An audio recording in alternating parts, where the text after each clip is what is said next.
जय हिंद सभी को। आपका जीके जीएस ट्रेंडिंग में स्वागत है दोस्तों। आज हम लोग उत्कर्ष का जो करंट अफेयर्स का जो मंथली बुक है दोस्तों, उसमें नवंबर का करंट अफेयर्स को आज हम लोग कवर अप करेंगे और हम लोग 10 नवंबर तक, 1 नवंबर से 10 नवंबर तक को कवर करेंगे। ठीक है, तो आप लोग वीडियो को अंत तक बने रहिएगा दोस्तों और वीडियो को पूरा देखिएगा। और जो भी दोस्तों हमारे इस चैनल पर नए होंगे, आप कृपा करके चैनल को सब्सक्राइब कर दीजिएगा और अपने दोस्तों के साथ शेयर कर दीजिएगा, जरूर शेयर करिएगा दोस्तों। और भाई लोग का सपोर्ट करिए सब्सक्राइब करके चैनल को। ठीक है, तो चलिए हम लोग आज की क्लास को आगाज़ करते हैं। आप लोग हमारे साथ बने रहिएगा। देखिए दोस्तों, नवंबर का करंट अफेयर्स है दोस्तों, 1 नवंबर का। देखिए उससे पहला जो प्रश्न है दोस्तों कि भारत मोजाम्बिक और किस देश के बीच पहला त्रिपक्षीय नौसैन्य अभ्यास आयोजित किया गया? भारत मोजाम्बिक और दोस्तों आपका तंजानिया है। कौन सा है? तंजानिया। यस, तो भारत मोजाम्बिक और तंजानिया किसके किसके बीच? भारत मोजाम्बिक और तंजानिया के बीच। ठीक है, तो भारत मोजाम्बिक और तंजानिया के बीच पहला त्रिपक्षीय नौसैन्य अभ्यास किया गया दोस्तों। और बता दें कि मोजाम्बिक का जो राजधानी है कहाँ पे है?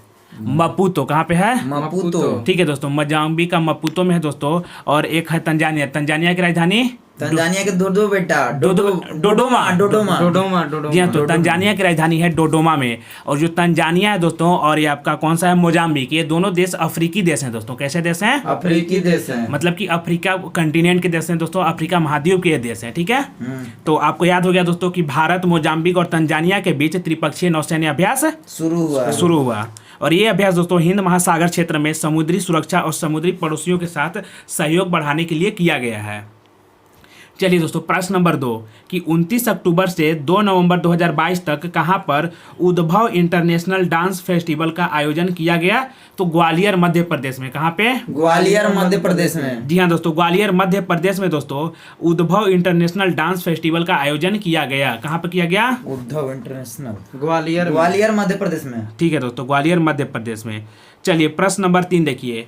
प्रश्न नंबर 3 का आंसर करिएगा दोस्तों आप लोग कि निम्नलिखित में से किस देश ने फीफा अंडर 17 महिला विश्व कप 2022 का खिताब जीता है? तो स्पेन ने जीता है। कौन जीता है? स्पेन ने जीता है। और आज फीफा जो अभी वर्ल्ड कप चल रहा है उसका आज फाइनल है। अच्छा, फाइनल अर्जेंटीना और फ्रांस के बीच है। अर्जेंटीना और फ्रांस के बीच। जी तो ये महिला वाला है। किसका वाला है? महिला का दोस्तों। तो अंडर 17 महिला विश्व कप दोस्तों जो 2022 में हुआ, वो कोलंबिया को हरा करके स्पेन जीता है। किसको हरा करके? कोलंबिया को हराकर स्पेन जीता है। ठीक है दोस्तों, चलिए प्रश्न नंबर 4 देखिए कि प्रधानमंत्री नरेंद्र मोदी ने किस राज्य में भारत के सबसे बड़े भूल भुलैया उद्यान और मियावाकी वन का उद्घाटन किया है दोस्तों? तो गुजरात में। कहाँ पे? गुजरात में। जी हाँ दोस्तों, भारत के प्रधानमंत्री नरेंद्र मोदी के द्वारा दोस्तों गुजरात राज्य में भारत के सबसे बड़े भूल भुलैया उद्यान और मियावाकी वन का उद्घाटन किया है दोस्तों। अब बता दें कि स्टैच्यू ऑफ यूनिटी के चारों ओर दोस्तों भूल भुलैया गार्डन और मियावाकी जंगल विकसित किए जा रहे हैं। कहाँ पे किए जा रहे हैं? गुजरात में। अब बता दें दोस्तों कि जो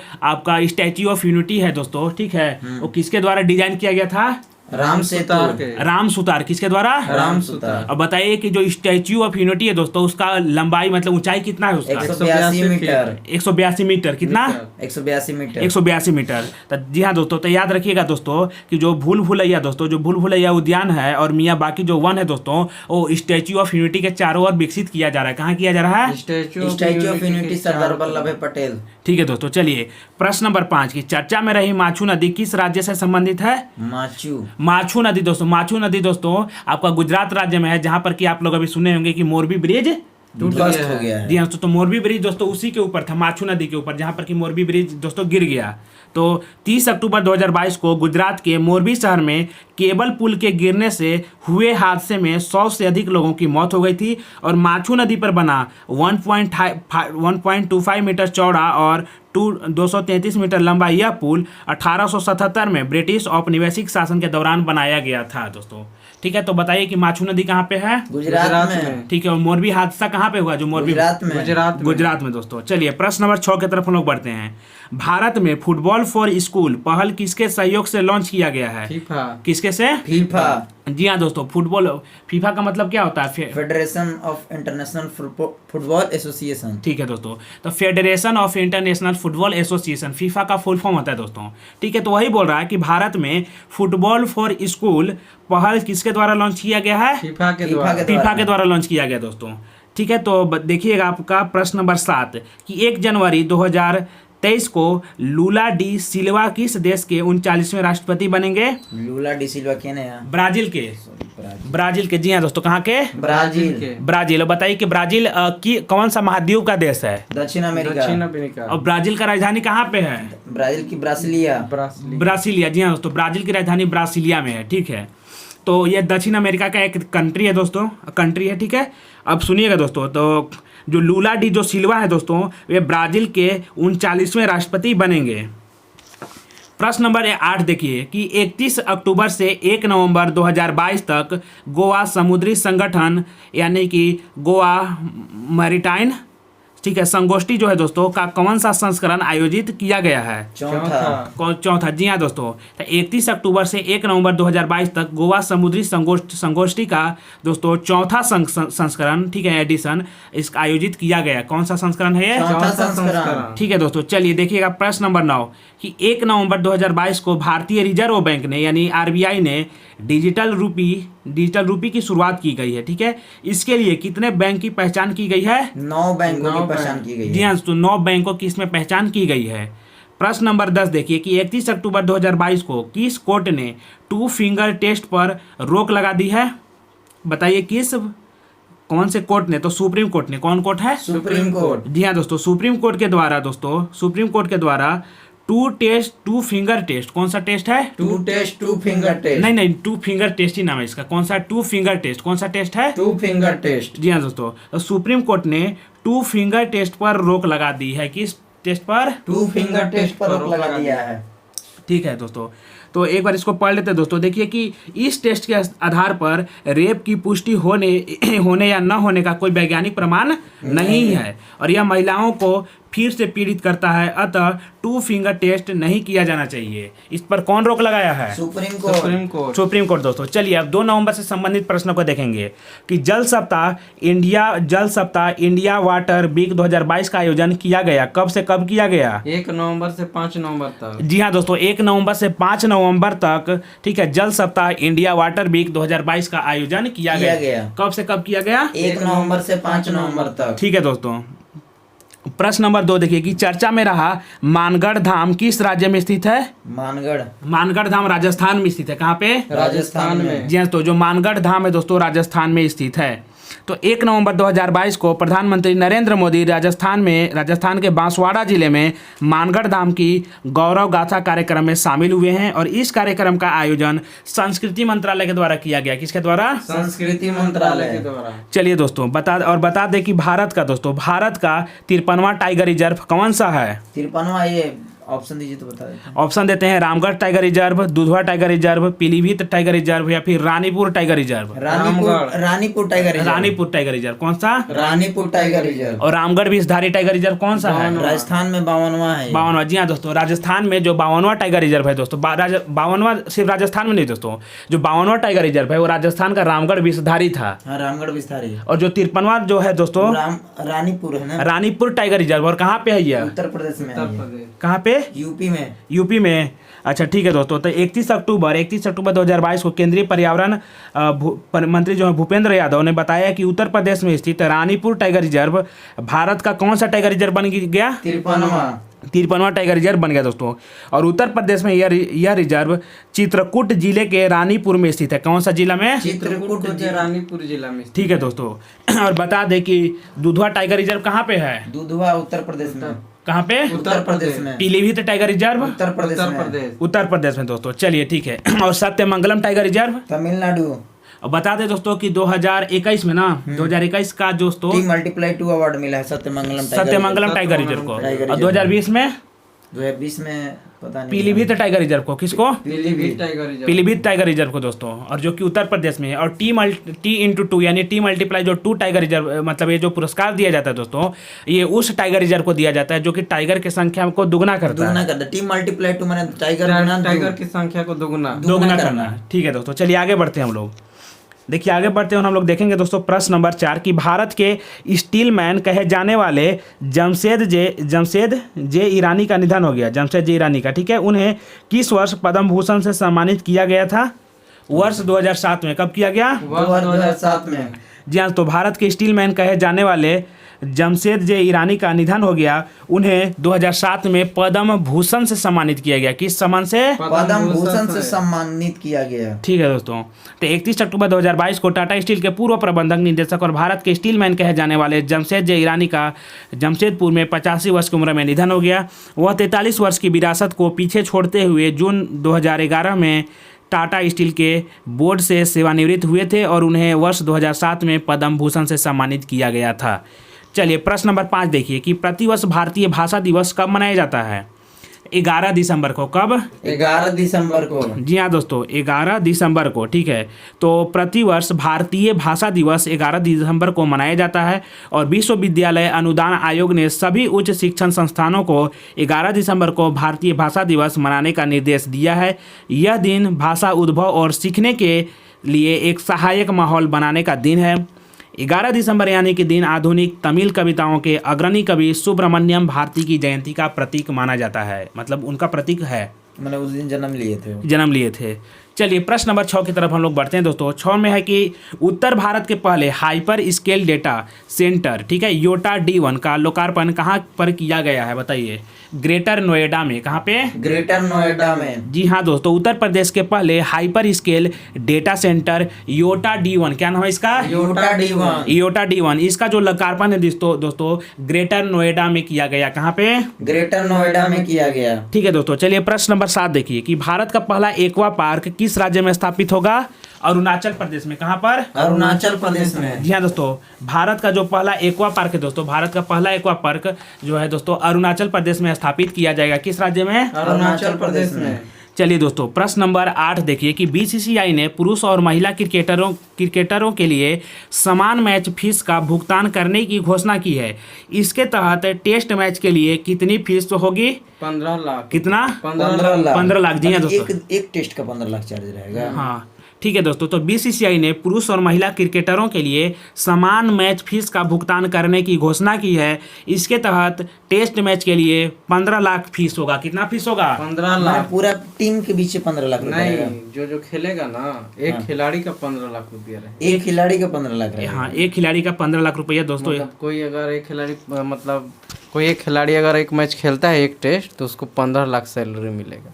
ठीक है दोस्तों, चलिए आगे बढ़ते हैं हम लोग। ठीक है, तो प्रश्न नंबर 9 देखते हैं दोस्तों कि रक्षा मंत्री राजनाथ सिंह ने किस केंद्र शासित प्रदेश या राज्य में सियोक पुल का उद्घाटन किया है? बताइए। कहाँ पे है? लद्दाख में। जी हाँ, तो सियोक नदी कहाँ पे बहता है? सियोक नदी लद्दाख में। लद्दाख में। जी हाँ दोस्तों, तो जो सियोक पुल है दोस्तों, वो राजनाथ सिंह के द्वारा, जो हमारे रक्षा मंत्री हैं दोस्तों, केंद्रीय रक्षा मंत्री, उनके द्वारा इस पुल का उद्घाटन किया गया है। कहाँ पे है सियोक पुल? लद्दाख में। चलिए, तो रक्षा मंत्री राजनाथ सिंह ने लद्दाख के लेह में सियोक पुल का उद्घाटन किया है और गलवान घाटी तक टैंक पहुंचाने के इरादे से भारत के पूर्वी लद्दाख के सियोक नदी पर यह पुल नया बनाया गया दोस्तों और करीब 14,000 फीट की ऊंचाई पर यह पुल बेहद सामरिक सड़क, ठीक है, DSDBO का पर तैयार किया गया। किस पर? DSDBO पर। किस पर? DSDBO पर तैयार किया गया। चलिए दोस्तों, इसी तरह से हम आगे बढ़ते रहेंगे और प्रश्न नंबर 10 देखेंगे कि निम्नलिखित में से किस देश में पहली बार हेलोवीन त्योहार मनाया गया है? बताइए। कहाँ पे? सऊदी अरब में। जी हाँ, तो सऊदी अरब में दोस्तों, सऊदी अरब में हेलोवीन त्योहार मनाया गया। कौन सा त्योहार? हेलोवीन त्योहार। हेलोवीन त्योहार। सऊदी अरब की राजधानी क्या है? सऊदी अरब की राजधानी सऊदी अरब ना है? नहीं, सऊदी अरब की राजधानी। चलिए दोस्तों, जो भी इस सेशन को देख रहे होंगे, सऊदी अरब की राजधानी आप कमेंट करके बताइएगा।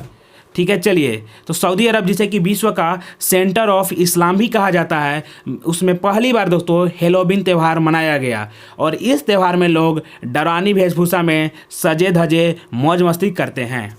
चलिए दोस्तों, इसी तरह से हम देखेंगे 3 नवंबर का करंट अफेयर्स। 3 नवंबर का करंट अफेयर्स में दोस्तों पहला प्रश्न कि 1 से 3 नवंबर 2022 तक तीसरा राष्ट्रीय आदिवासी नृत्य महोत्सव कहाँ आयोजित किया गया है? तो रायपुर। कहाँ पे? रायपुर में। रायपुर किसकी राजधानी है? छत्तीसगढ़। जी हाँ, तो छत्तीसगढ़ की राजधानी रायपुर हुआ करती थी, लेकिन अब उसका नाम बदल करके क्या कर दिया गया? नया रायपुर। क्या? नया रायपुर। जी हाँ दोस्तों, ठीक है। और बता दें दोस्तों कि 1 नवंबर को छत्तीसगढ़ का स्थापना दिवस मनाया जाता है। किसका स्थापना दिवस? छत्तीसगढ़। चूंकि दोस्तों 1 नवंबर 2000 ईस्वी को मध्य प्रदेश से अलग करके दोस्तों, उसका भूमि को अलग करके और छत्तीसगढ़ राज्य नाम दिया गया। ठीक है, उसी तरह से से दोस्तों 9 नवंबर को उत्तर प्रदेश से अलग जो एक राज्य बना जिसका नाम है उत्तराखंड, ठीक है, जिसका नाम है उत्तराखंड, वह 9 नवंबर 2000 ईस्वी को बना था। उसी तरह से दोस्तों 15 नवंबर 2000 ईस्वी को बिहार से अलग भूमि को, ठीक है, करके एक राज्य बनाया गया जिसका नाम झारखंड पड़ा। और छत्तीसगढ़ को अलग होने से पहले मध्य प्रदेश एरिया की दृष्टि से सबसे बड़ा था। अभी तो राजस्थान है वर्तमान में, लेकिन जब छत्तीसगढ़ अलग हुआ मध्य प्रदेश से तब राजस्थान अभी एरिया में सबसे नंबर 1 आता है। पहले जब छत्तीसगढ़ और मध्य प्रदेश एक में ही था तो मध्य प्रदेश नंबर 1 था एरिया में। मध्य प्रदेश, ठीक है दोस्तों। और बताइए कि भारत का दिल के रूप में किसको जाना जाता है, माने भारत का हार्ट, हृदय? मध्य प्रदेश सोया प्रदेश, या फिर जो भारत के अगर बीच में मतलब बसता है मध्य प्रदेश, इसलिए उसको हार्ट बोला जाता है। भारत का दिल है दोस्तों, भारत का हार्ट है वो, क्योंकि बीच में बसता है, ठीक है। और सोया प्रदेश भी बोलते हैं क्योंकि वहाँ पर सोयाबीन की खेती सबसे ज़्यादा होती है। और बता दें दोस्तों कि वहाँ से मतलब कि जो अमरकंटक की पहाड़ी है, अमरकंटक की पहाड़ी से 2 नदियाँ निकलती हैं जो कि पश्चिम की तरफ बहती हैं, ठीक है। वो 2 नदियों का नाम बताइए उसको, इसे रिफ्ट घाटी से या फिर संकीर्ण रिफ्ट घाटी, या फिर उसको क्या बोलते हैं? रिफ्ट घाटी। और हिंदी में उसको क्या बोलेंगे? संकीर्ण घाटी, ठीक है। उससे जो 2 नदियां बहती हैं, दोनों नदी का आप लोग कमेंट करके नाम बताइए, जो कि बाद में जाकर के दोस्तों अरब सागर में गिरती हैं, ठीक है। चलिए, तो और एक अमरकंटक से ही निकलती है, अमरकंटक से नर्मदा नदी, और एक है ताप्ती नदी वहाँ से नहीं निकलती है। ताप्ती नदी वहाँ से नहीं निकलती है, ताप्ती नदी दूसरा जगह से निकलती है। वहाँ से 3 नदी निकलती है, सोन नदी, नर्मदा नदी और महानदी।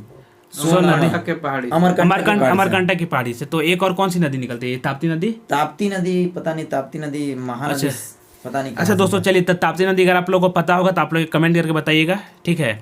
तो चलिए आगे बढ़ते हैं हम लोग और प्रश्न नंबर देखते हैं 2 कि उपराष्ट्रपति जगदीप धनखड़ द्वारा किसे भारत का पहला डॉक्टर राजेंद्र प्रसाद अवार्ड दिया गया है? Doctor Rajendra Prasad award professor Ramesh Arora को। किसको? रमेश अरोड़ा। जी हाँ दोस्तों, उपराष्ट्रपति जगदीप धनखड़ के द्वारा प्रोफेसर रमेश अरोड़ा को भारत का पहला राजेंद्र प्रसाद अवार्ड दिया गया। जी हाँ दोस्तों, इसलिए महत्वपूर्ण अवार्ड हो जाता है क्योंकि यह पहला अवार्ड है। कौन सा अवार्ड है? यह पहला अवार्ड है, डॉक्टर राजेंद्र प्रसाद अवार्ड जो है पहला, ठीक है, भारत का पहला डॉक्टर राजेंद्र प्रसाद अवार्ड यह किसको दिया गया? डॉक्टर रमेश अरोड़ा को। हाँ, किसको दिया गया? प्रोफेसर रमेश अरोड़ा। किसको? प्रोफेसर रमेश अरोड़ा को। ठीक है दोस्तों, चलिए तो अब आगे देखते हैं प्रश्न नंबर 3। और बता दें कि जगदीप धनखड़ जो भारत के अभी उपराष्ट्रपति के तौर पर चुने गए हैं, ये उपराष्ट्रपति बनने से पहले किस राज्य के राज्यपाल के रूप में कार्य कर रहे थे? पश्चिम बंगाल। जी हाँ, तो पश्चिम बंगाल के राज्यपाल के रूप में यह कार्य कर रहे थे अभी राष्ट्रपति बनने से पहले, उपराष्ट्रपति बनने से पहले। ठीक है दोस्तों, चलिए प्रश्न नंबर 3 कि 1 नवंबर 2022 को किसने विश्व का सबसे शक्तिशाली रॉकेट फाल्कन हेवी को लॉन्च किया है? SpaceX. जी हाँ, तो स्पेस एक्स। और स्पेस एक्स के मालिक कौन है? एलन मस्क, पागल सुल्तान। जी हाँ, तो स्पेस एक्स। और उनका एक और कौन सा कंपनी है? टेस्ला। कौन सा है? टेस्ला। जी हाँ, तो स्पेस एक्स और टेस्ला ये दोनों के मालिक कौन है? Elon Musk. ठीक है दोस्तों, चलिए प्रश्न नंबर 4 देखिए कि चर्चा में रहा डोनी पोलो हवाई अड्डा किस राज्य में स्थित है? डोनी पोलो, हाँ, अरुणाचल प्रदेश में। कहाँ पे? अरुणाचल प्रदेश में। जी हाँ दोस्तों, जो डोनी पोलो हवाई अड्डा है वह अरुणाचल प्रदेश में स्थित है। तब देखिएगा, सुनिएगा कि प्रधानमंत्री नरेंद्र मोदी की अध्यक्षता में केंद्रीय मंत्रिमंडल ने अरुणाचल प्रदेश की राजधानी ईटानगर के होलोंगी में स्थित ग्रीनफील्ड हवाई अड्डे का नामकरण डोनी पोलो हवाई अड्डा ईटानगर के रूप में करने का मंजूरी दे दिया। दोस्तों कौन सा हवाई अड्डा है? डोनी पोलो। जी हाँ, तो डोनी पोलो हवाई अड्डा। ठीक है, चलिए आगे बढ़ते हैं हम लोग दोस्तों और आगे देखेंगे कि फ्रेंच ओपन बैडमिंटन टूर्नामेंट 2022 में किस जोड़ी ने पुरुष डबल्स का खिताब जीत लिया है? कौन जीता है दोस्तों? आप सभी देखिए, इसका ऑप्शन सुनिए आप लोग। ऑप्शन क्या? सात्विक साईराज और चिराग शेट्टी जीते हैं। कौन जीते हैं? सात्विक साईराज और चिराग शेट्टी। जी हाँ, तो फ्रेंच ओपन बैडमिंटन टूर्नामेंट 2022 में सात्विक साईराज और चिराग शेट्टी डबल्स, पुरुष डबल्स का खिताब को जीत लिए हैं। कौन कौन जीते हैं? सात्विक साईराज और चिराग शेट्टी। दोस्तों चलिए प्रश्न नंबर 6 देखिए कि इंडिया पोस्ट पेमेंट बैंक ने भारत का पहला फ्लोटिंग वित्तीय साक्षरता शिविर का आयोजन किया, किस शहर में किया है यह? श्रीनगर में। जी हाँ दोस्तों, इंडिया पोस्ट पेमेंट बैंक ने भारत का पहला फ्लोटिंग वित्तीय साक्षरता शिविर का आयोजन श्रीनगर में करते हैं। चलिए आगे देखिए प्रश्न नंबर 7 कि 2 से 13 नवंबर 2022 तक 41वें अंतर्राष्ट्रीय पुस्तक मेले का आयोजन कहाँ पर किया गया है? बताइए। नई दिल्ली। नई दिल्ली में नहीं, शारजाह में। कहाँ पर? शारजाह में। भारत सरकार के सूचना एवं प्रसारण मंत्रालय के प्रकाशन विभाग ने 41वें अंतर्राष्ट्रीय पुस्तक मेले में भाग लिया और अंतर्राष्ट्रीय पुस्तक मेले का आयोजन 2 नवंबर से 13 नवंबर 2022 के दौरान संयुक्त अरब अमीरात के शारजाह, कहाँ पे? शारजाह कहाँ पे है? संयुक्त अरब अमीरात में, यूएई में। यूएई में दोस्तों। यूएई का फुल फॉर्म क्या होता है? यूनाइटेड हाँ बोलिए। यूएई, हाँ, यूनाइटेड अमीरात, नहीं, United state of Emirates. United state of अमीरात, अमीरात से एमिरेट्स उसको ज़्यादा अच्छा से बोल दिया जाता है प्रोनाउंसिएशन में। यूएई, हाँ, तो यूनाइटेड स्टेट ऑफ अमीरात। ठीक है, चलिए दोस्तों आगे देखिएगा आप लोग कि प्रश्न नंबर तो हो गया कि 2 नवंबर से 13 नवंबर 2022 तक 41वें अंतर्राष्ट्रीय पुस्तक मेले का आयोजन किया गया है शारजाह स्थित है दोस्तों यूएई में। कहाँ पे? यूएई में। चलिए अगला प्रश्न देखिए, प्रश्न नंबर 8 कि बांग्लादेश की प्रधानमंत्री शेख हसीना ने किसे प्रतिष्ठित फ्रेंड्स ऑफ लिबरेशन वार से सम्मानित किया है? तो एडवर्ड एम कैनेडी को। किसको? एडवर्ड एम कैनेडी को। जी हाँ दोस्तों, बांग्लादेश के प्रधानमंत्री शेख हसीना ने ढाका में पूर्व अमेरिकी सीनेटर वहाँ पर सीनेट किसको बोलते हैं?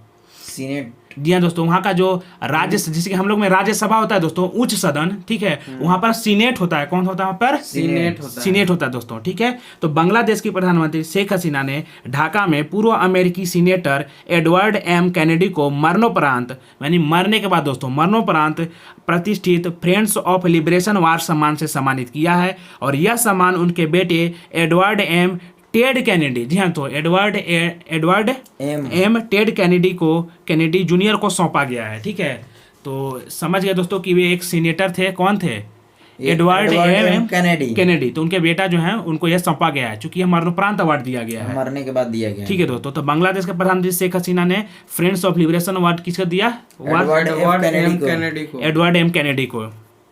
चलिए प्रश्न नंबर 9 कि 25 से 28 नवंबर 2022 तक भारत के किस राज्य ने ट्रैक एशिया कप 2022 की मेजबानी की है दोस्तों? कौन किया है? केरल। कौन किया है? केरल, जी हाँ, तो केरल के द्वारा यह किया जाता है। चलिए दोस्तों आगे बढ़ते हैं हम, ठीक है। इसी तरह से आगे जब हम बढ़ेंगे दोस्तों तो देखेंगे कि प्रश्न नंबर 10 देखेंगे कि 2 नवंबर 2022 को इलाबेन भट्ट का निधन हो गया। वे कौन थे? इलाबेन भट्ट सामाजिक कार्यकर्ता। जी हाँ, तो इलाबेन भट्ट एक सोशल वर्कर थे, एक सामाजिक कार्यकर्ता थे। कौन थे? सामाजिक कार्यकर्ता, ठीक है दोस्तों। चलिए इसी तरह से हम आगे बढ़ेंगे दोस्तों। एक बार फिर से इनके बारे में पढ़ लेते हैं अच्छे से कि 2 नवंबर 2022 को प्रसिद्ध सामाजिक कार्यकर्ता इलाबेन भट्ट का 89 वर्ष की उम्र में निधन हो गया। वे स्वरोजगार महिला संघ यानी सेवा की संस्थापक थी और उन्हें वर्ष 2010 में निवानो शांति पुरस्कार से नवाजा गया था। चलिए 4 नवंबर से संबंधित प्रश्नों को देखेंगे दोस्तों। 4 नवंबर की देखिएगा कि बताइएगा दोस्तों कि 2 नवंबर 2022 को रक्षा अनुसंधान एवं विकास संगठन यानी डीआरडीओ का full form? Defence research and DRDO, defence research and development organisation. Yes, तो क्या होता है डीआरडीओ का? Defence research development organisation. यह तो defence research and development organisation DRDO का फुल फॉर्म होता है दोस्तों। तो डीआरडीओ ने कहाँ से इंटरसेप्ट AD-1 मिसाइल का पहला सफल उड़ान परीक्षण किया है? अंडमान और निकोबार। एपीजे अब्दुल कलाम द्वीप। और एपीजे अब्दुल कलाम द्वीप कहाँ पे है? उड़ीसा में। जी हाँ दोस्तों, एपीजे अब्दुल कलाम द्वीप उड़ीसा में है, ठीक है दोस्तों। तो एपीजे अब्दुल कलाम द्वीप जो उड़ीसा में है, वहाँ से डीआरडीओ ने ठीक है इंटरसेप्टर AD-1 मिसाइल का सफलतापूर्वक यानी सफल उड़ान परीक्षण कर लिया है। कहाँ से किया है? एपीजे अब्दुल कलाम द्वीप उड़ीसा से। एपीजे अब्दुल कलाम द्वीप उड़ीसा से। चलिए इसी तरह से आगे बढ़ेंगे दोस्तों कि प्रश्न नंबर 2 कि 2 नवंबर 2022 को किस राज्य में लाडली लक्ष्मी योजना 2.0 का शुभारंभ किया गया है? तो यह किया गया दोस्तों मध्य प्रदेश में। कहाँ पे? मध्य प्रदेश में, ठीक है दोस्तों। तो मध्य प्रदेश में लाडली लक्ष्मी योजना 2.0, यह 2.0 है दोस्तों। यह वर्जन जो है 2.0 है। इससे पहले भी दोस्तों, इससे पहले 1.0 लाडली लक्ष्मी योजना ये पहले ही शुरू कर दिया गया, लेकिन यह वर्जन है 2.0। चलिए यह मध्य प्रदेश से संबंधित है। चलिए प्रश्न नंबर 3 कि सतर्कता जागरूकता सप्ताह 2022 कहाँ पे मनाया गया? मैंने कब मनाया गया दोस्तों? तो 31 अक्टूबर से 6 नवंबर तक। जी हाँ, तो 31 अक्टूबर से 6 नवंबर तक सतर्कता जागरूकता सप्ताह 2022 का आयोजन किया गया। चलिए प्रश्न नंबर 4 कि कोलिन्स डिक्शनरी ने वर्ड ऑफ द ईयर 2022 किसे चुना है? तो ठीक है दोस्तों, तो परमा क्राइसिस को। किसको? परमा क्राइसिस को। जी हाँ दोस्तों, कोलिंस डिक्शनरी ने word of the year 2022 permacrisis को चुना है। परमा क्राइसिस शब्द को कोलिंस डिक्शनरी का वर्ड ऑफ द ईयर 2022 चुना गया है। और परमा क्राइसिस ऐसा शब्द है जो निरंतर उथल पुथल के युग में जीने का वर्णन करता है दोस्तों। ठीक है, किसके उथल पुथल युग में जीने का वर्णन कौन सा शब्द करता है? Permacrisis. चलिए ठीक है, तो कोलिंस डिक्शनरी ने word of the year 2022 permacrisis को चुना है। चलिए प्रश्न नंबर 5 कि 2 नवंबर 2022 को किस राज्य ने नागरिक जुड़ाव और संचार कार्यक्रम का शुरुआत किया दोस्तों? तो मेघालय राज्य। कौन सा राज्य? मेघालय राज्य। जी हाँ दोस्तों, मेघालय राज्य के द्वारा नागरिक जुड़ाव और संचार कार्यक्रम की शुरुआत की गई है। चलिए प्रश्न नंबर 6 का आंसर दीजिएगा कि 3 नवंबर 2022 को जारी वर्ष 2022 से 21 के लिए राज्यों या केंद्र शासित प्रदेशों के लिए कार्बन ग्रेडिंग इंडेक्स में उच्च श्रेणी स्तर 2 में कितने राज्य केंद्र शासित प्रदेश को शामिल किया गया है? 7। जी हाँ दोस्तों, 7 राज्य और केंद्र शासित प्रदेश को इसमें शामिल किया गया है। चलिए प्रश्न नंबर 7 देखिएगा कि विश्व का सबसे बड़ा पांडुलिपि ग्रंथालय किस राज्य में बन रहा है दोस्तों? तो गुजरात राज्य में। कहाँ पे? गुजरात राज्य में दोस्तों विश्व का सबसे बड़ा पांडुलिपि ग्रंथालय का मतलब ग्रंथालय बनाया जा रहा है दोस्तों। किस राज्य में? गुजरात राज्य में सबसे बड़ा ग्रंथालय दोस्तों पांडुलिपि ग्रंथालय, विश्व का सबसे बड़ा। कहाँ पे? गुजरात राज्य में। चलिए प्रश्न नंबर 8 देखिए कि केंद्रीय रिजर्व पुलिस बल यानी सीआरपीएफ के बिहार सेक्टर का नया आईजी किसको बनाया गया है? तो सीमा ढूंढिया को। किसको? सीमा ढूंढिया को। जी हाँ, तो सीआरपीएफ के बिहार सेक्टर के दोस्तों जो नया आईजी बने हैं उनका नाम है सीमा ढूंढिया। प्रश्न नंबर 9 का आंसर करिएगा कि रक्षा अभ्यास ऑपरेशन विजिलेंस स्टार्म दक्षिण कोरिया और किस अन्य देश के बीच आयोजित किया जा रहा है? तो दक्षिण कोरिया और अमेरिका के बीच। किसके बीच? दक्षिण कोरिया और अमेरिका के बीच। तो रक्षा अभ्यास जो है दोस्तों ऑपरेशन विजिलेंट स्टार्म। कौन है? Operation vigilant storm. यह दोस्तों दक्षिण कोरिया और अमेरिका के बीच आयोजित किया जा रहा है। चलिए प्रश्न नंबर 10 कि 3 नवंबर 2022 को निर्वाचन आयोग ने गुजरात विधानसभा चुनाव 2022 की घोषणा की है। ठीक है, तो गुजरात विधानसभा में कितनी सीटें हैं? 182। कितना? 182। और 200 सीट विधानसभा का किस राज्य में है? 200 राजस्थान में। जी हाँ, तो 200 जो विधानसभा का सीट है राजस्थान में है। और झारखंड में कितना है? 81। ठीक है दोस्तों, झारखंड में 81 है। चलिए इसी तरह से आगे बढ़ेंगे और हम लोग अभी देखेंगे दोस्तों कि और बताइए कि अभी तक तो दोस्तों हो गया है गुजरात में चुनाव। तो गुजरात के जो ऑफिसर जो मुख्यमंत्री के तौर पे चुने गए हैं, जिनका नियुक्ति हुआ है, कौन बने हैं? भूपेंद्र भाई पटेल जो पहले से ही मुख्यमंत्री प्रस्तावित थे। ठीक है, पहले से भी मतलब उन्हीं का कार्यकाल चल रहा था। प्रस्तावित वही थे वही बनने। चलिए दोस्तों, चलिए अब हम 5 नवंबर का करंट अफेयर्स देखते हैं। 5 नवंबर 2022 पहला प्रश्न है कि पहले बायोस्फीयर रिजर्व के लिए अंतर्राष्ट्रीय दिवस कब मनाया गया है? 3 नवंबर को। कब मनाया गया? 3 नवंबर को। जी हाँ दोस्तों, पहले बायोस्फीयर रिजर्व के लिए अंतर्राष्ट्रीय दिवस 3 नवंबर को मनाया गया है। चलिए इसी तरह से प्रश्न नंबर 2 देखेंगे कि 2 से 3 नवंबर 2022 को कहाँ पर इंडिया केम 2022 सम्मेलन का आयोजन किया गया है? नई दिल्ली में। कहाँ पे? नई दिल्ली में। जी हाँ, तो नई दिल्ली में। चलिए प्रश्न नंबर 3 कि विश्व पहेली चैंपियनशिप में 11 वर्ष बाद भारत के लिए पहला रजत पदक किसने जीता है? तो प्रसन्ना शेषाद्री। कौन जीते हैं? प्रसन्ना शेषाद्री। ठीक है दोस्तों, तो प्रसन्ना शेषाद्री ने विश्व के पहले चैंपियनशिप में दोस्तों 11 वर्ष के बाद भारत के जो हैं दोस्तों प्रसन्ना शेषाद्री वे पहला रजत पदक जीते हैं 11 वर्ष के बाद दोस्तों। कितने वर्ष बाद? 11 वर्ष बाद। ठीक है, तो विश्व के पहली चैंपियनशिप में 11 वर्ष के बाद दोस्तों जो भारत के हैं कौन है? प्रसन्ना शेषाद्री। कौन है? प्रसन्ना शेषाद्री। ठीक है, तो ये पहला रजत पदक जीते हैं। किस में जीते हैं? तब पहली चैंपियनशिप, विश्व पहली चैंपियनशिप। किसमें? विश्व पहली चैंपियनशिप में। चलिए प्रश्न नंबर 4 कि अडानी न्यू इंडस्ट्रीज लिमिटेड द्वारा किस राज्य में भारत की सबसे बड़ी पवन टरबाइन स्थापित की गई है दोस्तों? गुजरात में। कहाँ पे? गुजरात में। जी हाँ दोस्तों, गुजरात में। ठीक है, तो अडानी न्यू इंडस्ट्रीज लिमिटेड द्वारा गुजरात राज्य में भारत की सबसे बड़ी पवन टरबाइन स्थापित की गई है। चलिए दोस्तों इसी तरह से प्रश्न नंबर 5 कि 2 नवंबर 2022 को कहाँ पर भारत का पहला महिला मोहल्ला क्लिनिक का उद्घाटन किया गया दोस्तों? तो दिल्ली में। कहाँ पे? दिल्ली में। जी हाँ, तो दिल्ली में दोस्तों भारत का पहला महिला मोहल्ला क्लिनिक, यानी महिलाओं के लिए मोहल्ला में ही जो क्लिनिक खोला गया दोस्तों, तो महिला मोहल्ला क्लिनिक का मतलब बनाया गया दोस्तों। कहाँ पे बनाया गया? दिल्ली में। दिल्ली में।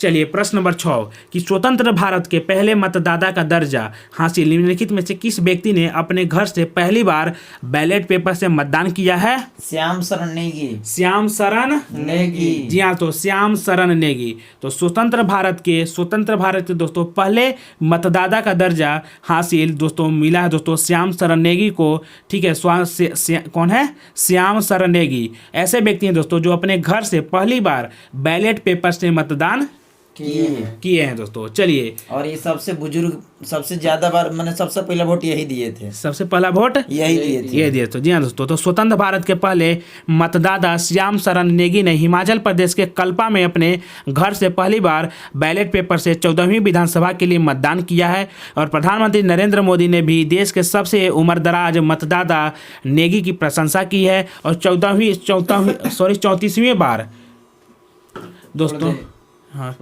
34वीं बार, जी हाँ दोस्तों, तो 34वीं बार मतदान करने वाले नेगी ने पहली बार 2 नवंबर को डाक मत पत्र के माध्यम से वोट डाला है। और 5 नवंबर 2022 को इनकी मृत्यु हो गई। जी हाँ, तो 5 नवंबर 2022 को श्याम शरण नेगी का मृत्यु भी हो जाता है दोस्तों। तो चलिए हम लोग आगे बढ़ते हैं। प्रश्न नंबर 7 कि 3 नवंबर 2022 को फिक्की ने किसे अपना अगला अध्यक्ष नियुक्त किया है? तो शुभ्रकांत पांडा। जी हाँ, तो शुभ्रकांत पांडा को। किसको? शुभ्रकांत पांडा को। जी हाँ, तो फिक्की ने दोस्तों अपना अगला जो अध्यक्ष नियुक्त किया है शुभ्रकांत पांडा को। किसको? शुभ्रकांत पांडा को। चलिए प्रश्न नंबर 8 कि 4 नवंबर 2022 को किस देश की पुरुष टीम ने एशियाई स्क्वैश टीम चैंपियनशिप 2022 में पहली बार स्वर्ण पदक जीता है दोस्तों? कौन? भारत। जी हाँ, तो भारत देश की पुरुष टीम ने एशियाई स्क्वैश टीम चैंपियनशिप 2022 में पहली बार स्वर्ण पदक जीत लिया है। प्रश्न नंबर 9 कि इजराइल के नए प्रधानमंत्री कौन बने हैं? Benjamin Netanyahu. कौन बने हैं? Benjamin Netanyahu. जी हाँ दोस्तों, इजराइल के जो अभी प्रधानमंत्री बने हैं दोस्तों, नए प्रधानमंत्री बने, उनका नाम है बेंजामिन नेतन्याहू। कौन है? Benjamin Netanyahu. चलिए प्रश्न नंबर 10 कि 4 से 7 नवंबर 2022 तक किस राज्य में पहली बार पक्षियों की गिनती की गई है? नागालैंड में। जी हाँ दोस्तों, नागालैंड में पक्षियों की गिनती की गई है। किसका गिनती? पक्षियों का गिनती। पक्षियों का गिनती। ठीक है दोस्तों, चलिए आगे बढ़ते हैं हम लोग। और हम लोग 6 से 7 नवंबर 2022 का करंट अफेयर्स देखेंगे। 6 से 7 नवंबर दोस्तों। पहला प्रश्न है दोस्तों, पहला प्रश्न ये है कि प्रतिवर्ष विश्व सुनामी जागरूकता दिवस का आयोजन कब किया जाता है? 5 अक्टूबर। 5 नवंबर। कब? 5 नवंबर को। कब किया जाता है? 5 नवंबर को। जी हाँ दोस्तों, प्रतिवर्ष विश्व सुनामी जागरूकता दिवस मनाया जाता है। कौन सा? 5 सुनामी जागरूकता दिवस 5 नवंबर को मनाया जाता है। जी हाँ दोस्तों, प्रतिवर्ष विश्व सुनामी जागरूकता दिवस 5 नवंबर का आयोजित किया जाता है। प्रश्न नंबर 2 देखिए कि 3 से 5 नवंबर 2022 को किस राज्य में राइजिंग सन वाटर फेस्ट 2022 का आयोजन किया गया है? मेघालय में। कहाँ पे? मेघालय में। जी हाँ दोस्तों, भारत के मेघालय राज्य में राइजिंग सन वाटर फेस्ट 2022 का आयोजन किया गया है।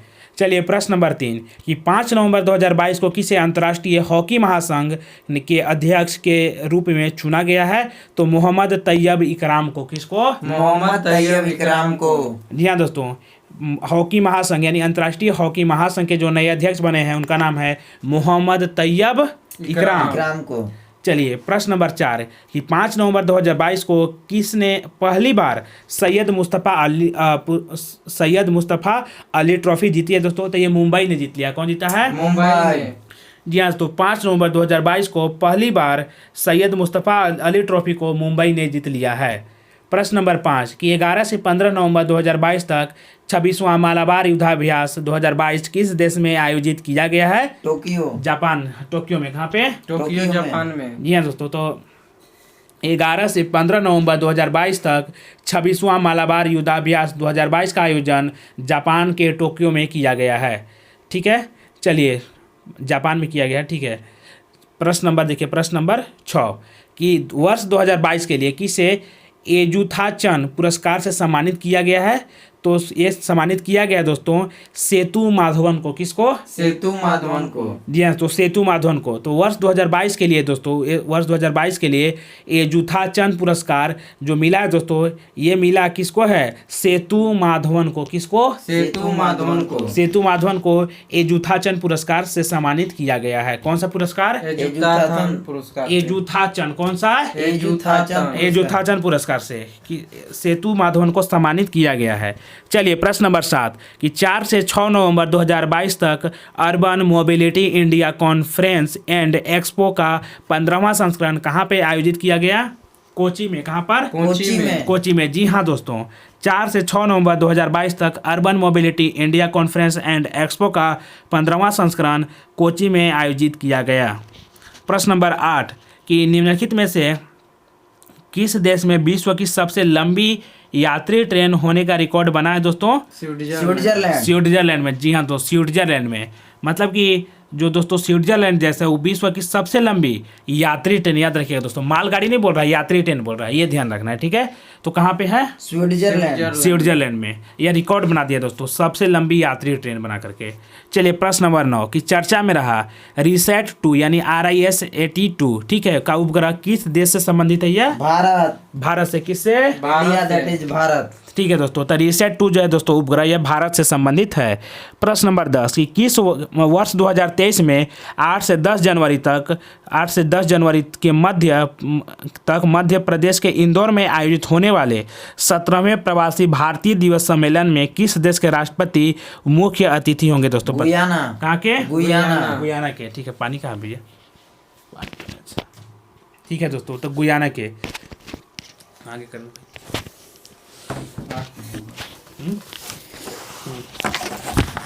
चलिए यहाँ तक हो गया, अब 8 नवंबर से। अब 8 नवंबर का हम लोग करते हैं आगे। प्रतिवर्ष राष्ट्रीय कैंसर जागरूकता दिवस कब मनाया जाता है? 7 नवंबर को। कब मनाया जाता है? 7 नवंबर को। मतलब प्रत्येक साल कैंसर जागरूकता दिवस 7 नवंबर को मनाया और जाता है। सुनामी जागरूकता दिवस 5 नवंबर को मनाया जाता है। 5 नवंबर को। जी हाँ दोस्तों, चलिए आगे बढ़ते हैं। 6 नवंबर 2022 को कहाँ पर विश्व की पहली वैदिक घड़ी की आधारशिला रखी गई है? वैदिक घड़ी का आधारशिला उज्जैन में। कहाँ पे रखी गई है? उज्जैन में। विश्व की पहली वैदिक घड़ी की आधारशिला कहाँ रखी गई है? उज्जैन में। और उज्जैन कहाँ पे पड़ता है? मध्य प्रदेश में दोस्तों। और बता दें कि उज्जैन जो है शिप्रा नदी यानी क्षिप्रा नदी के किनारे है, जहाँ की कुंभ मेला का भी आयोजन किया जाता है। और कुंभ मेला कितना साल पर लगता है? 12 साल पर कुंभ मेला का आयोजन होता है। इलाहाबाद में कितने साल पे होता है? 6 साल पर। 6 साल पे। ठीक है, चलिए। और कुंभ मेला भारत में 4 जगह पर लगता है। हाँ, 4 जगह पे लगता है। एक हो गया उज्जैन, एक इलाहाबाद, नासिक और हरिद्वार। 4 जगह लगते हैं। नासिक में कौन सा नदी के पर? नासिक गोदावरी नदी के तट पर। उज्जैन में क्षिप्रा नदी पर। और इलाहाबाद में संगम नदी पर। गंगा जमुना सरस्वती। और हरिद्वार में गंगा नदी पे।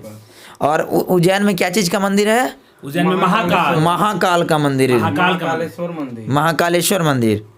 महाकाल। आगे बढ़ते हैं हम लोग। तो वैदिक घड़ी कहाँ पे बनाया गया है? आधारशिला रखी गई है उज्जैन में रखी गई। उज्जैन किस राज्य में पड़ता है? मध्य प्रदेश में। आगे बढ़ते हैं।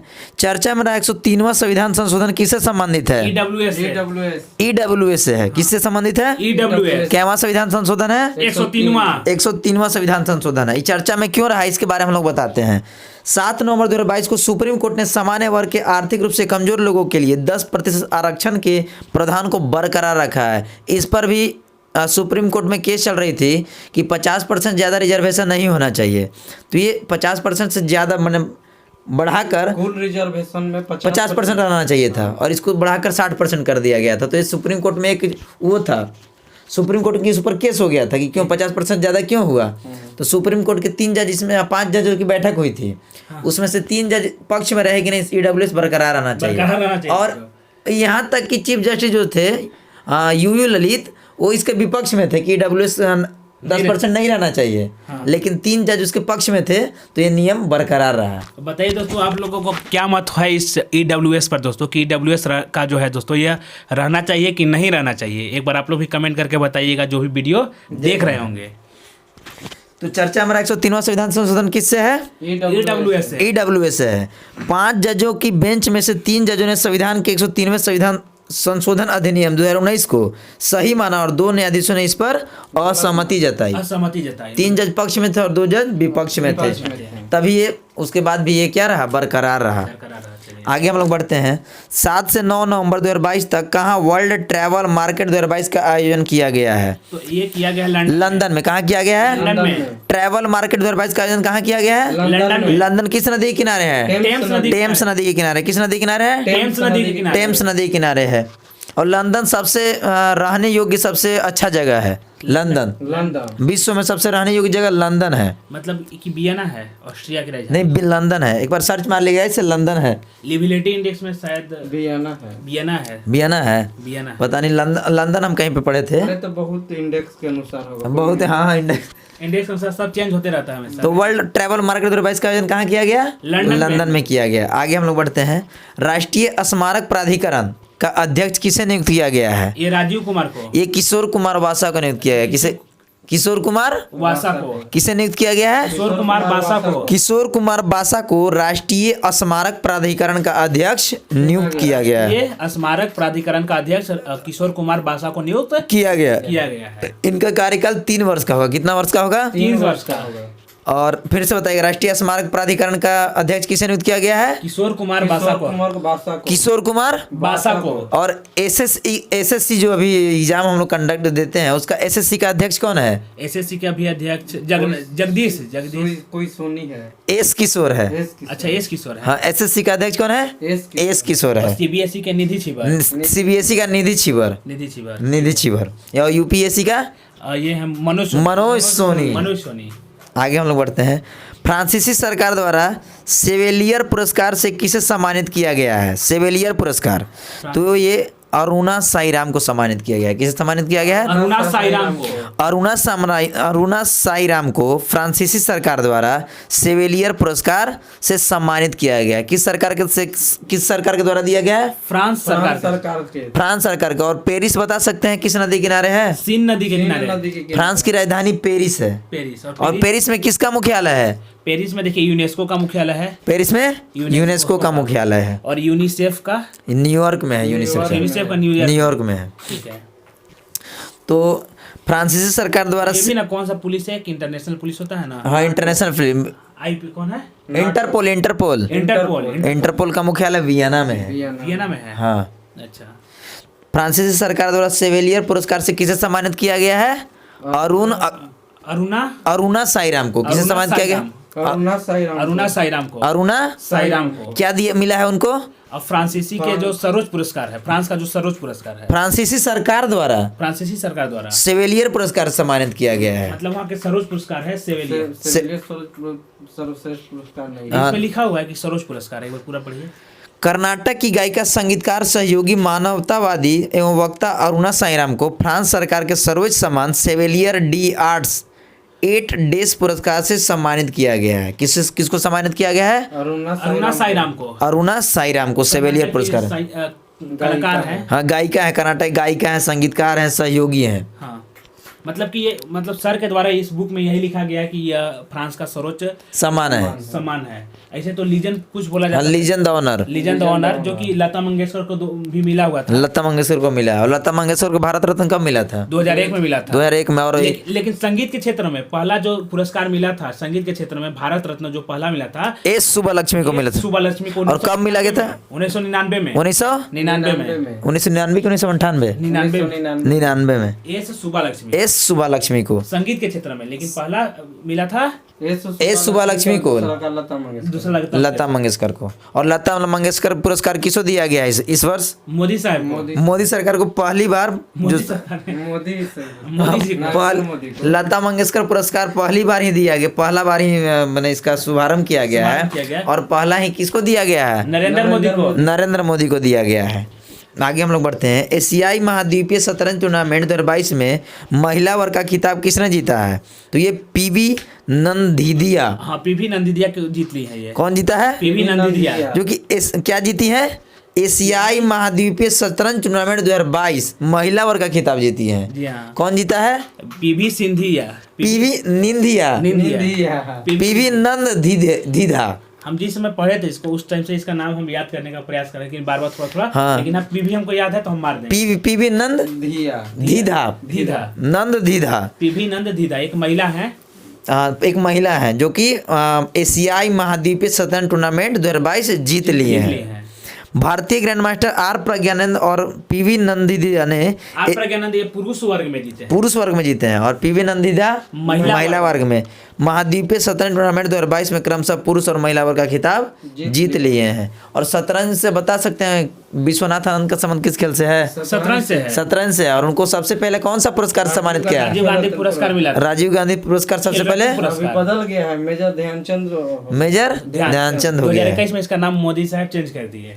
इसका नाम मेजर ध्यानचंद रखा गया है अब। हाँ। आगे बढ़ते हैं हम लोग। भारत का पहला डबल डेकर एक्सप्रेसवे कहाँ होगा? नोएडा में। कहाँ पे होगा? नोएडा में। नोएडा में भारत का पहला डबल डेकर एक्सप्रेसवे का शुभारंभ होगा।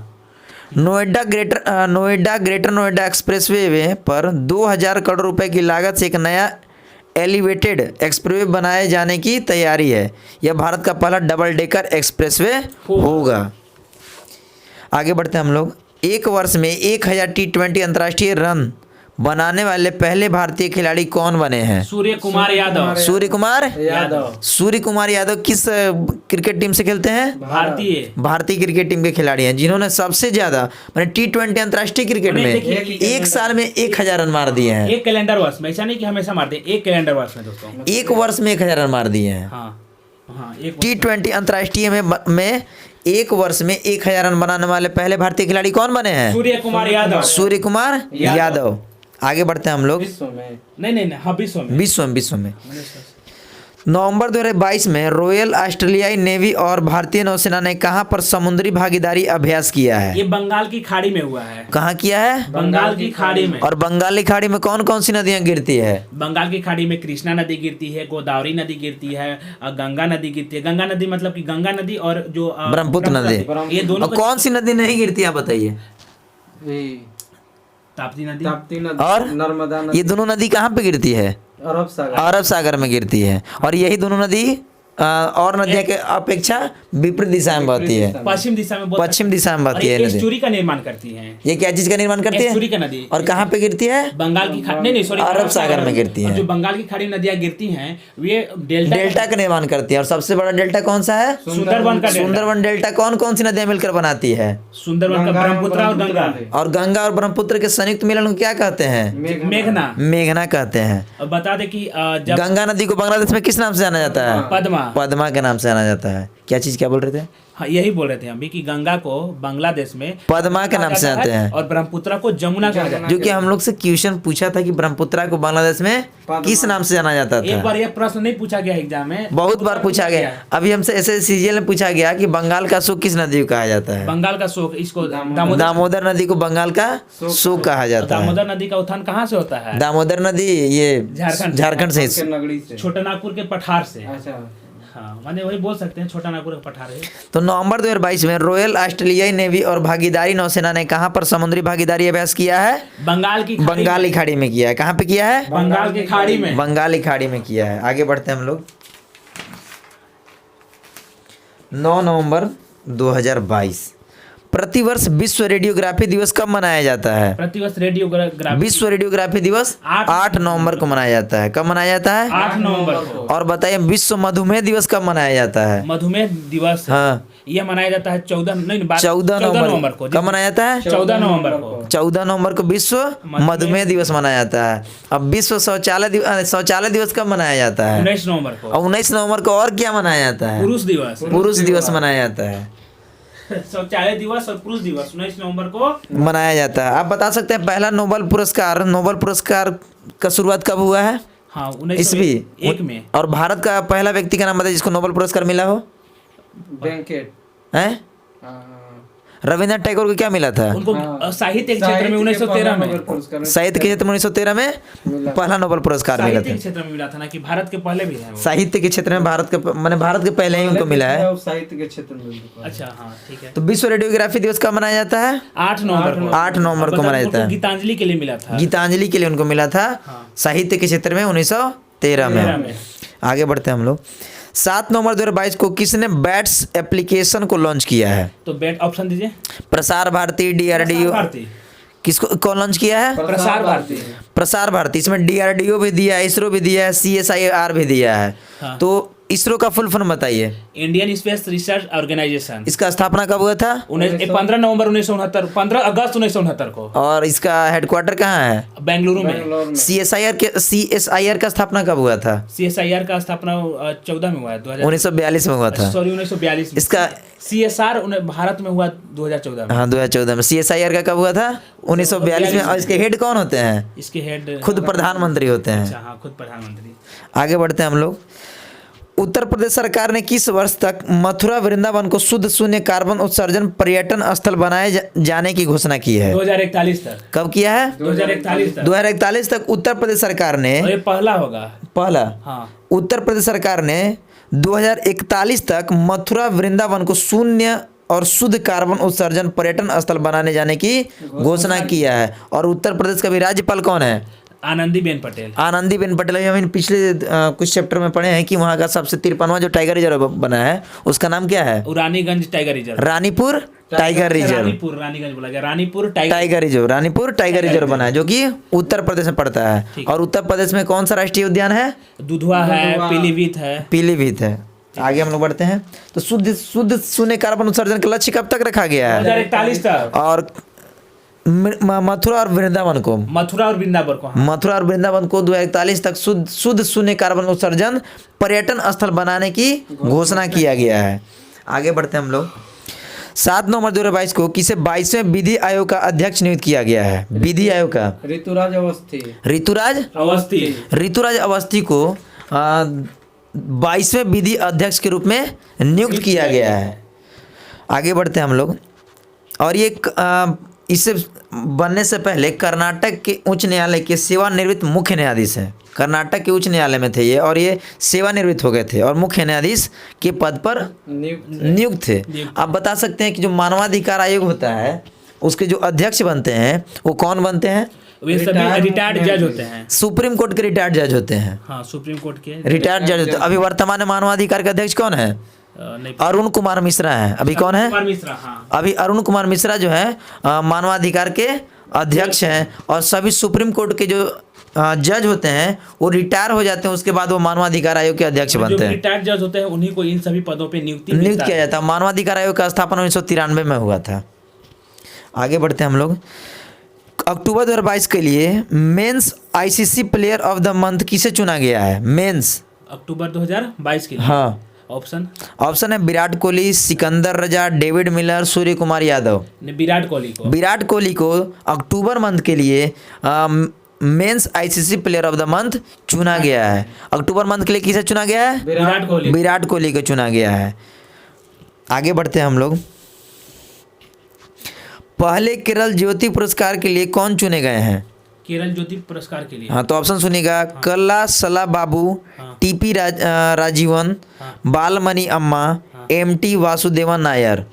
ये चुना गया है। ये चुना गए हैं, ये चुने गए हैं एमटी वासुदेव नायर को चुना गया है। एमटी वासुदेव नायर, एमटी वासुदेवन नायर को चुना गया। एमटी वासुदेवन नायर पहले केरल ज्योति पुरस्कार के लिए चुना गया। किनको चुना गया है? एमटी वासुदेवन नायर को। एमटी वासुदेवन नायर को।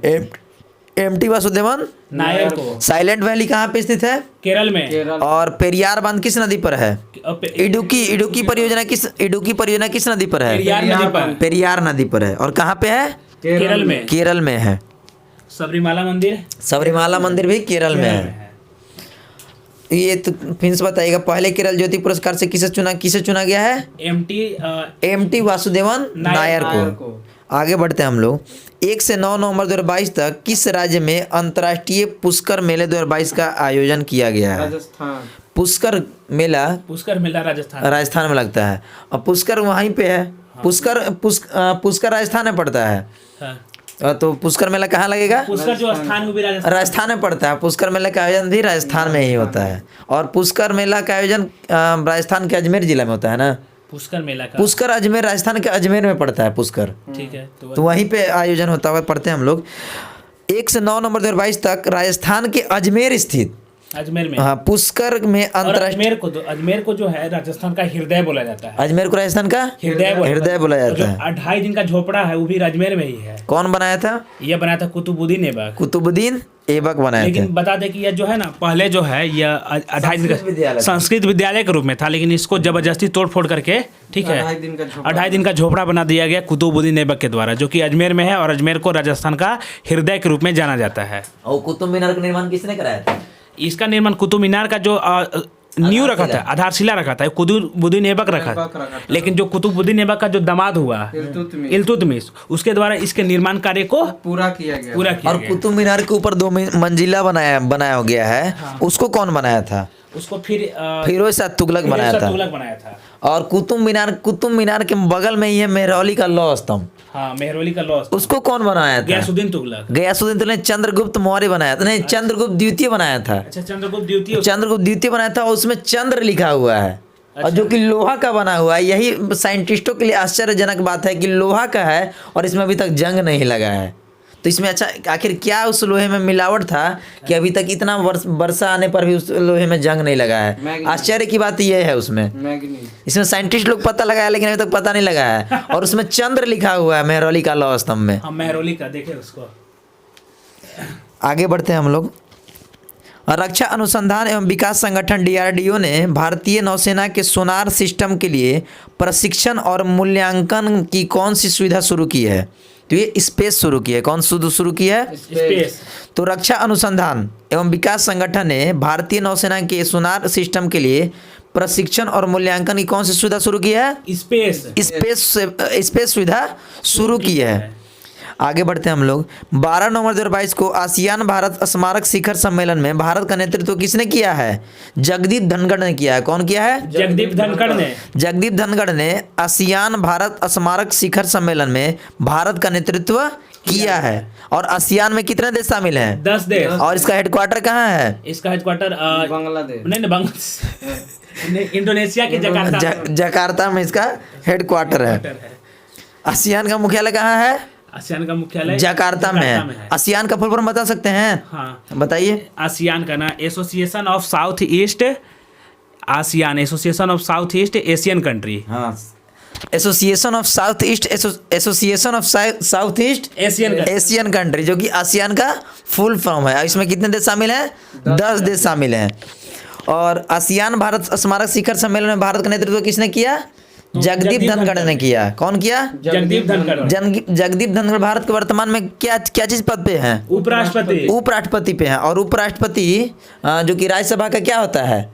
पदेन सभापति होता है। ये किस आर्टिकल के तहत आता है? ये आर्टिकल होता है 63। और इस जो 62 होता है, 62 आर्टिकल ये बोलता है कि अगर राष्ट्रपति का पद खाली हो तो उसको 6 माह के अंदर उसे भरना चाहिए। 6 महीना के भीतर। और 6 माह तक यही राष्ट्रपति बने रहते हैं, उपराष्ट्रपति उस पर भूमिका अपना निभाते हैं। और 76 में क्या आर्टिकल 76 में? महान्यायवादी, यानी अटॉर्नी जनरल जो लोकसभा और राज्यसभा में वो होता है, बैठक होता है, उसमें भाग ले सकता है, लेकिन वोट नहीं दे सकता है वो। और 165 आर्टिकल में क्या है? मुख्यमंत्री। 165 एडवोकेट जनरल, महाधिवक्ता। आगे हम लोग बढ़ते हैं। 8 नवंबर 2022 को सिखों के प्रथम गुरु नानक देव का कौन सा प्रकाश उत्सव मनाया गया? तो ये 553वां। सिखों के प्रथम गुरु कौन थे? सिखों के प्रथम गुरु नानक देव थे। और 10वें गुरु कौन थे? गुरु गोविंद सिंह थे। और तिनका कौन सा जयंती मनाया गया? 553वां जयंती। किनका 553वां जयंती मनाया गया? गुरु नानक का। सिखों के प्रथम गुरु थे ये। और 5वें गुरु अर्जुन देव थे, जिन्होंने अमृतसर में जो स्वर्ण मंदिर है उसका निर्माण कराए थे। और जमीन कौन दिया था? जमीन अकबर दिए थे। जमीन उनको अकबर दान में दिए थे। हाँ, ये भी प्रश्न पूछ लिया जाता है कि जमीन किसके द्वारा दिया गया था। और जो उनका लिपि है गुरुमुखी लिपि, उसका कौन शुरू किया था? गुरुमुखी लिपि को गुरु अंगद किए थे, जो छठे थे। पता नहीं गुरु अंगद कौन थे, लेकिन गुरु अंगद शुरू किए थे। और उनके जो 9वें गुरु थे, गुरु तेग बहादुर, उनकी हत्या कौन किए थे? औरंगजेब किया था। और अर्जुन देव का हत्या कौन किया था? जहांगीर किया था। हाँ, गुरु अर्जुन देव का हत्या कौन किया था? जहांगीर किया था। आगे बढ़ते हैं हम लोग। और 10 नवंबर है, 10 नवंबर 2022 का क्वेश्चन है। उत्तराखंड का 22वां स्थापना दिवस कब मनाया गया? 9 नवंबर को। 9 नवंबर को उत्तराखंड का 22वां स्थापना दिवस मनाया गया। उत्तराखंड के वर्तमान में मुख्यमंत्री कौन है? ये है आपके पुष्कर सिंह, हाँ, हार करके जीतने वाले। हाँ पुष्कर सिंह धामी, जो कि उनका निर्वाचन क्षेत्र था खटीमा, जहाँ से कि वे विधानसभा से हार गए थे। उसके बावजूद भी वो अपने मुख्यमंत्री पद पर बने रहे। बरकरार रहे। ठीक है। और उत्तराखंड का 22वां स्थापना दिवस मनाया, वो भी झारखंड के साथ ही उत्तराखंड 22वां राज्य बना था। और झारखंड 22वां नहीं बना था, ये बना था 27वां। मैंने 22वां स्थापना दिवस मना रहे हैं इसका। 26वां राज्य बना था छत्तीसगढ़, 27वां बना उत्तराखंड और 28वां झारखंड बना। और छत्तीसगढ़ और क्या बोलते हैं उत्तराखंड बहुत आगे बढ़ गया, झारखंड जस का तस और उससे पीछे आ गया है। तो ये कब मना, इसका स्थापना हुआ था 9 नवंबर को। और झारखंड का कब हुआ था? 15 नवंबर को हुआ था। आगे बढ़ते हैं हम लोग। भारत का निजी तौर पर विकसित पहला रॉकेट है। भारत का निजी तौर पर विकसित पहला रॉकेट कौन सा है? विक्रम एस जो रॉकेट है वो भारत का पहला निजी तौर पर विकसित पहला रॉकेट है। कौन है? विक्रम एस को श्रीहरिकोटा में भारतीय अंतरिक्ष अनुसंधान संगठन ने लॉन्च पैड से लॉन्च किया है। कहाँ से लॉन्च किया है? श्रीहरिकोटा से। हाँ, श्रीहरिकोटा में भारतीय अंतरिक्ष अनुसंधान संगठन के श्रीहरिकोटा के सतीश धवन अंतर्राष्ट्रीय सतीश धवन जो भी वहाँ पे है, जो क्या है वहाँ पे स्पेस एजेंसी है, वहीं से इसको लॉन्च किया गया। किसको लॉन्च किया गया? विक्रम एस को, जो कि भारत का पहला निजी रॉकेट बना है, प्राइवेट रॉकेट बना है ये। ठीक है। आगे बढ़ते हैं हम लोग। 2 से 5 फरवरी 2023 तक राष्ट्रीय शीतकालीन खेलों की मेजबानी कौन सा राज्य करेगा? उत्तराखंड। कौन सा राज्य करेगा? उत्तराखंड। और ग्रीष्मकालीन जो ओलंपिक हुआ है अभी, वो कहाँ पे हुआ था? जापान में, टोक्यो में हुआ था। टोक्यो के जापान में। हाँ, और वहाँ पे भारत उसमें कितना पदक जीता था? भारत उसमें कुल 7 पदक। 7 पदक। कितना रैंक पर था भारत? भारत था रैंक 48। और पैरा ओलंपिक भारत कितना क्रम पर था? 24वां। उसमें कितना पदक जीता था? 19 पदक जीता था। और शीतकालीन ओलंपिक कहाँ पे हुआ था? बीजिंग में, चीन के बीजिंग। और भारत की तरफ से कौन प्रतिनिधित्व किए थे? आरिफ खान। और कितना पदक लाए थे? 0। और उसमें सर्वश्रेष्ठ पद पर कौन सा देश था? नॉर्वे। तो 2 से 5 फरवरी 2023 तक राष्ट्रीय शीतकालीन खेलों की मेजबानी कौन सा राज्य करेगा? उत्तराखंड करेगा। कौन सा राज्य करेगा? उत्तराखंड करेगा। आगे बढ़ते हैं। सोने की एक समान कीमत लागू करने वाला भारत का पहला राज्य कौन सा बना? केरल। कौन सा राज्य बना? केरल राज्य जो है सोने का एक समान कीमत लागू करने वाला भारत का पहला राज्य बन गया। केरल बन गया। कौन बना? केरल। और उपभोक्ता संरक्षण अधिनियम बता सकते हैं कब पारित हुआ था? कब आया था? नहीं। उपभोक्ता संरक्षण अधिनियम कब आया था? जागो ग्राहक जागो, 1986। अच्छा, 1986 में। 1986 में। आगे बढ़ते हैं हम लोग। आईसीसी ने क्रिकेट हॉल ऑफ फेम में 3 खिलाड़ियों की जगह दी है, निम्नलिखित में से कौन एक शामिल नहीं है? तो ऑप्शन सुनिएगा, कौन शामिल नहीं है वो बताना है। आईसीसी ने क्रिकेट हॉल ऑफ फेम में 3 खिलाड़ियों की जगह दी है, निम्नलिखित में से कौन सा खिलाड़ी उसमें शामिल नहीं है? शिव नारायण चंद्र पॉल, अब्दुल कादिर, चार्लोट एडवर्ड्स और रोहित शर्मा शामिल नहीं। इसका सही जवाब कौन होगा? रोहित शर्मा। बाकी तीनों आईसीसी ने क्रिकेट हॉल के फेम में शामिल है और रोहित शर्मा उसमें शामिल नहीं है। तो फिर से जो शामिल है उसके बारे में बताते हैं। शिव नारायण चंद्र पॉल, अब्दुल कादिर और चार्लोट एडवर्ड्स, जो कि आईसीसी ने क्रिकेट हॉल ऑफ फेम में तीनों खिलाड़ी को शामिल कर लिया है और एक रोहित शर्मा को इसमें शामिल नहीं किया है। और शिव नारायण चंद्र पॉल का संबंध वेस्ट इंडीज टीम से, कहाँ से है? वेस्ट इंडीज टीम से। और अब्दुल कादिर पाकिस्तान के हैं और चार्लोट एडवर्ड्स इंग्लैंड के खिलाड़ी हैं। आगे बढ़ते हैं हम लोग।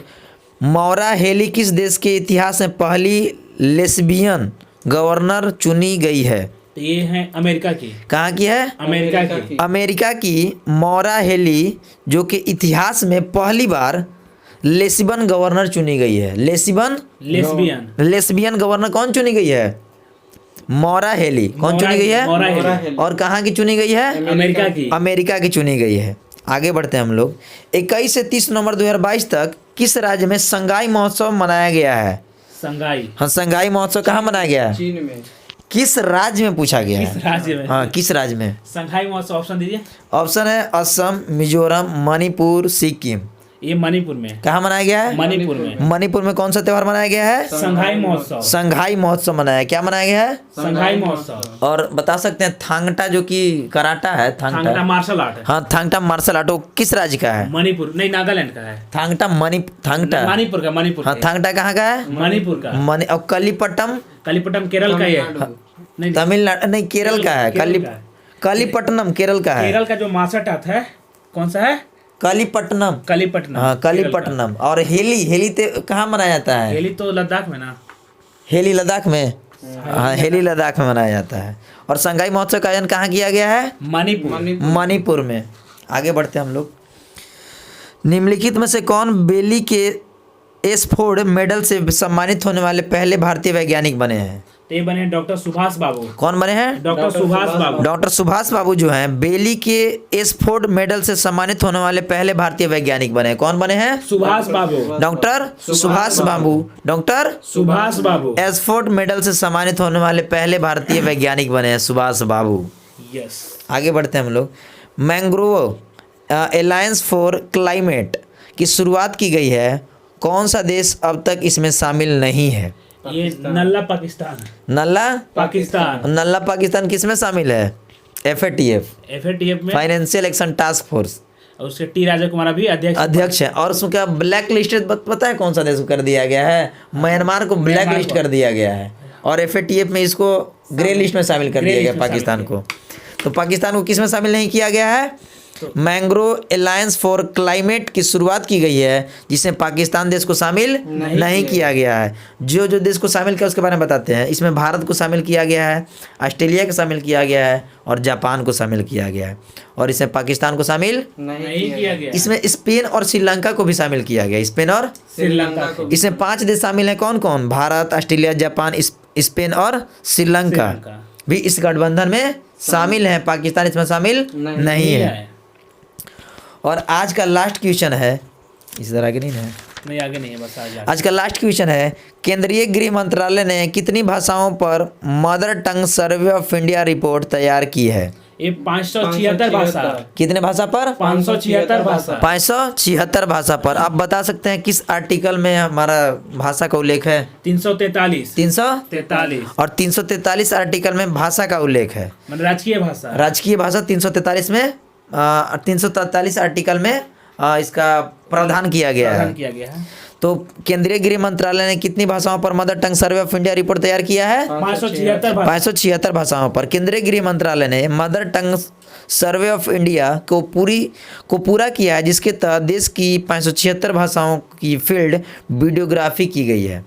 कितने भाषाओं का की गई है? 576 भाषा। और केंद्रीय गृह मंत्रालय गृह मंत्री कौन है? अमित शाह। अमित शाह कौन सा और मंत्रालय के पदभार सहकारिता मंत्रालय। सहकारिता मंत्रालय भी अमित शाह के पास है। तो आज का हम लोग का जो करेंट अफेयर्स का जो पार्ट था वो यहीं पे समाप्त होता है, यहीं पे समाप्त होता है। और आगे आप लोग कुछ बोलिए। देखिए दोस्तों, तो उत्कर्ष का जो करंट अफेयर्स था नवंबर माह का, उसमें आज पहला पार्ट समाप्त होता है दोस्तों 10 नवंबर तक। दूसरा पार्ट और तीसरा पार्ट नवंबर माह का हम लोग लेकर के आएंगे जल्द ही, ठीक है। तो आज के लिए इस सेशन के लिए यहीं पे दोस्तों समाप्त करते हैं। तब तक के लिए सभी को शुभ रात्रि। जय हिंद, जय भारत।